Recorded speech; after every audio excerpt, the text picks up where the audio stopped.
ഇൻഫിനിക്സിന്റെ Infinix not 40 pro എന്ന പുതിയൊരു smart phone ഇപ്പം ഇന്ത്യൻ മാർക്കറ്റിൽ ലോഞ്ച് ചെയ്തിട്ടുണ്ട്.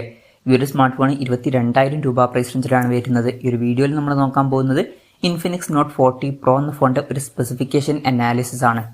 നമ്മൾ അതിന് എടുത്തു പറയേണ്ട ഫീച്ചേഴ്സിനെ പറ്റി പറയുകയാണെന്നുണ്ടെങ്കിൽ ഒന്നാമത്തെ ഒരു കാര്യം, ഇതിൽ 20 വാട്ടിന്റെ മാഗ്നറ്റിക് വയർലെസ് ചാർജിങ് സപ്പോർട്ട് വരുന്നുണ്ട്. പൊതുവേ ഈ ഒരു പ്രൈസ് റേഞ്ചിൽ വരുന്ന ഫോണുകളിൽ വയർലെസ് ചാർജിങ് സപ്പോർട്ടൊന്നും കാണാറില്ല, എന്നാൽ ഈ ഫോണിൽ വരുന്നുണ്ട്. അതുകൊണ്ട് തന്നെ അത് എടുത്തു പറയേണ്ട ഒരു കാര്യമാണ്. 5 വാട്ടിന്റെ റിവേഴ്സ് വയർലെസ് ചാർജിങ് സപ്പോർട്ട് എന്നുള്ള ഫീച്ചറും ഇതിൽ വരുന്നുണ്ട്. അപ്പം അതാണ് എടുത്തു പറയേണ്ട മെയിൻ ആയിട്ടുള്ള ഒരു കാര്യം. പിന്നെ ഇതിൽ കേർവ്ഡ് ആയിട്ടുള്ള ഡിസ്പ്ലേ വരുന്നുണ്ട്, അതും നല്ലൊരു കാര്യം തന്നെയാണ്. ഈ ഒരു പ്രൈസ് റേഞ്ചിൽ നിങ്ങൾക്ക് കേർവ്ഡ് ആയിട്ടുള്ള ഡിസ്പ്ലേയുമായിട്ട് വരുന്ന ഒരു ഫോൺ വേണം എന്നുണ്ടെങ്കിൽ 55 ഡിഗ്രിയോളം കേർവ്ഡ് ആയിട്ടുള്ള ഒരു ഡിസ്പ്ലേ ആണ് ഇതിൽ കൊടുത്തിരിക്കുന്നത്. ഇനി ഈ ഒരു പ്രൈസ് റേഞ്ചിൽ വലിയ തരക്കേടില്ല എന്ന് തോന്നിയിട്ടുള്ള ഫീച്ചേഴ്സിനെ പറ്റി പറയുകയാണെന്നുണ്ടെങ്കിൽ ഇപ്പോൾ ഡിസ്പ്ലേയുടെ കാര്യത്തിൽ 6.78 ഇഞ്ചിന്റെ ഫുൾ HD പ്ലസ് ഡിസ്പ്ലേ വരുന്നുണ്ട്. അമോലെഡ് ഡിസ്പ്ലേ ഒക്കെ ഇതിൽ കൊടുത്തിട്ടുണ്ട്. പിന്നെ നേരത്തെ പറഞ്ഞു കേർവ്ഡ് ആയിട്ടുള്ള ഡിസ്പ്ലേ ആണ് വരുന്നത്.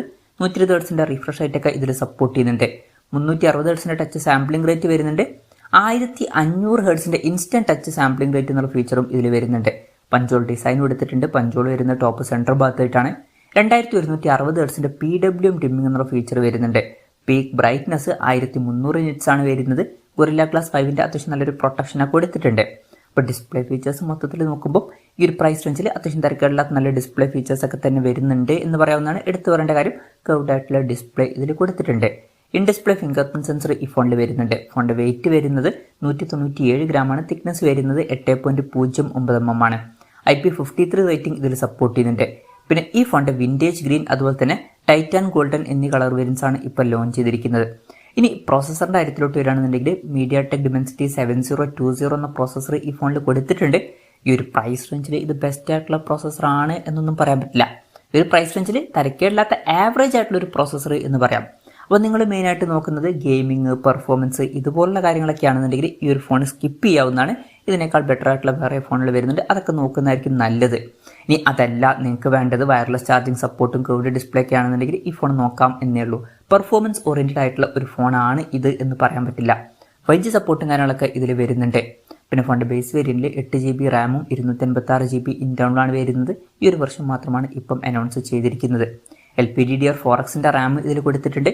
UFS 2.2 സ്റ്റോറേജ് ടൈപ്പ് ആണ് വരുന്നത്. UFS 3.1 സ്റ്റോറേജ് ടൈപ്പ് ഉണ്ടായിരുന്നെങ്കിൽ കുറച്ചും കൂടി നന്നായേനെ. പിന്നെ മെമ്മറി എക്സ്പാൻഡ് ചെയ്യണമെന്നുണ്ടെങ്കിൽ മെമ്മറി കാർഡ് സ്ലോട്ടും കാര്യങ്ങളൊന്നും ഇതിൽ കൊടുത്തിട്ടില്ല. മെമ്മറി ഫ്യൂഷൻ എന്നൊരു ഫീച്ചർ ഇതിൽ വരുന്നുണ്ട്. അതായത് എക്സ്ട്രാ റാം വേണ്ട സമയത്ത് ഇന്റേണൽ മെമ്മറിയിൽ നിന്ന് കുറച്ച് മെമ്മറി എടുത്തിട്ട് അത് റാം ആയിട്ട് യൂസ് ചെയ്യുന്നതായിരിക്കും. അങ്ങനെ 8 GB റാം വരെ എക്സ്ട്രാ നമുക്ക് ലഭിക്കുന്നതായിരിക്കും. NFC എന്നുള്ള ഫീച്ചർ ഇതിൽ സപ്പോർട്ട് ചെയ്യുന്നുണ്ട്. പിന്നെ ഫോൺ പെട്ടെന്ന് നീറ്റായിരിക്കാൻ വേണ്ടിയിട്ട് VC കൂളിംഗ് ടെക്നോളജി 2.0 എന്നുള്ള ഫീച്ചർ വരുന്നുണ്ട്.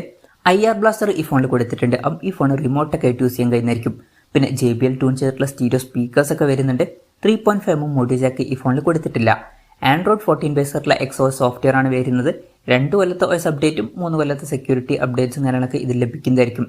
പിന്നെ ബാറ്ററിയുടെ കാര്യത്തിൽ 5000 mAh ബാറ്ററി കൊടുത്തിട്ടുണ്ട്. 45 വാട്ടിന്റെ ഫാസ്റ്റ് സപ്പോർട്ട് ചെയ്യുന്നുണ്ട്. തിരക്കേടില്ലാത്തൊരു ചാർജിങ് സ്പീഡാണ്. പിന്നെ നമ്മൾ നേരത്തെ പറഞ്ഞു 20 വാട്ടിന്റെ വയർലെസ് ചാർജിങ് സപ്പോർട്ട് ഇതിൽ വരുന്നുണ്ട്. പിന്നെ ചാർജിങ് ഒക്കെ ഒന്നുകൂടി ബെറ്റർ ആക്കാൻ വേണ്ടിയിട്ട് Cheetah X1 ചിപ്പ് എന്നുള്ള ഒരു ചിപ്പൊക്കെ സെപ്പറേറ്റ് കൊടുത്തിട്ടുണ്ട്. ക്യാമറയുടെ കാര്യം പറയുകയാണെന്നുണ്ടെങ്കിൽ ഫ്രണ്ടിൽ 32 MP സെൽഫി ക്യാമറയാണ് കൊടുത്തിരിക്കുന്നത്. ബാക്കിൽ ഫോണിന്റെ പിന്നിൽ ട്രിപ്പിൾ ക്യാമറ സെറ്റപ്പ് വരുന്നുണ്ട്. 108 MP 1.75 അപ്പേഴ്സിൽ വരുന്ന മെയിൻ ക്യാമറ സെൻസർ ഇതിൽ കൊടുത്തിട്ടുണ്ട്. വോയിസിന്റെ സപ്പോർട്ട് വരുന്നുണ്ട്. 2 MP f2.4 അപ്പേഴ്സിൽ വരുന്ന ഡെപ്ത് സെൻസറും അതുപോലെ തന്നെ 2 MP f2.4 അപ്പേഴ്സിൽ വരുന്ന മാക്രോ ലെൻസും ഈ ഫോണിൽ വരുന്നുണ്ട്. അവ തിരക്കേടില്ലാത്ത ഓൺ പേപ്പർ ക്യാമറ സ്പെസിഫിക്കേഷൻ വരുന്നുണ്ട് എന്ന് പറയാവുന്നതാണ്. പക്ഷെ ഒരു കാര്യം എന്താണെന്ന് വെച്ചാൽ അൾട്രാ വൈഡ് ആംഗിൾ ലെൻസ് വരുന്നില്ല. ഈ ഒരു പ്രൈസ് റേഞ്ചിൽ വരുന്ന ഒരു ഫോണിൽ നമ്മൾ ultra wide angle lens expect ചെയ്യുന്നുണ്ട്. അപ്പം അത് കുറച്ച് ഡിസപ്പോയിന്റിങ് ആയി എന്ന് പറയേണ്ടി വരും. അപ്പം ഇതൊക്കെയാണ് മൊത്തത്തിൽ ഫീച്ചേഴ്സിനെ പറ്റി പറയാനുള്ള കാര്യങ്ങൾ. പിന്നെ വിലയുടെ കാര്യം പറയുകയാണെന്നുണ്ടെങ്കിൽ ഈ ഫോണിന്റെ 8 GB റാം 256 GB ഇന്റേണൽ വെർഷന്റെ വില വരുന്നത് 21,999 രൂപയാണ്. HDFCയുടെ അതുപോലെ തന്നെ SBIയുടെ ഒക്കെ കാർഡ് യൂസ് ചെയ്യുകയാണെന്നുണ്ടെങ്കിൽ 2000 രൂപയുടെ ഓഫും കാര്യങ്ങളൊക്കെ ലഭിക്കുന്നതായിരിക്കും. എന്തായാലും ഓവറോൾ നോക്കുകയാണെന്നുണ്ടെങ്കിൽ 22,000 രൂപ പ്രൈസ് റേഞ്ചിൽ ഈ ഫോണിൽ നമുക്ക് വയർലെസ് ചാർജിങ് സപ്പോർട്ടും അതുപോലെ തന്നെ കേർവ്ഡ് ആയിട്ടുള്ള ഡിസ്പ്ലേയും കാര്യങ്ങളൊക്കെ ലഭിക്കുന്നുണ്ട്. ബാക്കി ഫീച്ചേഴ്സ് അത്ര ബെസ്റ്റ് ആണ് എന്ന് പറയാൻ പറ്റില്ല, എന്നാലും തിരക്കേടില്ലാത്ത ഫീച്ചേഴ്സ് ആണ്. അപ്പം ഈ ഒരു പ്രൈസ് റേഞ്ചിൽ നിങ്ങൾക്ക് വയർലെസ് ചാർജിങ് സപ്പോർട്ടും അതിൻ്റെ കൂടെ കേർവ്ഡ് ഡിസ്പ്ലേയും വേണം എന്നുണ്ടെങ്കിൽ ഈ ഫോൺ എടുക്കാം. അല്ല പെർഫോമൻസ് ഒക്കെയാണ് നോക്കുന്നതെന്നുണ്ടെങ്കിൽ വേറെ ഫോണുകൾ നോക്കുന്നതായിരിക്കും നല്ലത്. എന്തായാലും ഇൻഫിനിക്സ് നോട്ട് 40 പ്രോ എന്ന സ്മാർട്ട് ഫോണിനെ പറ്റിയിട്ടുള്ള നിങ്ങളുടെ അഭിപ്രായം ജസ്റ്റ് ഒന്ന് കമൻറ്റ് ചെയ്യുക.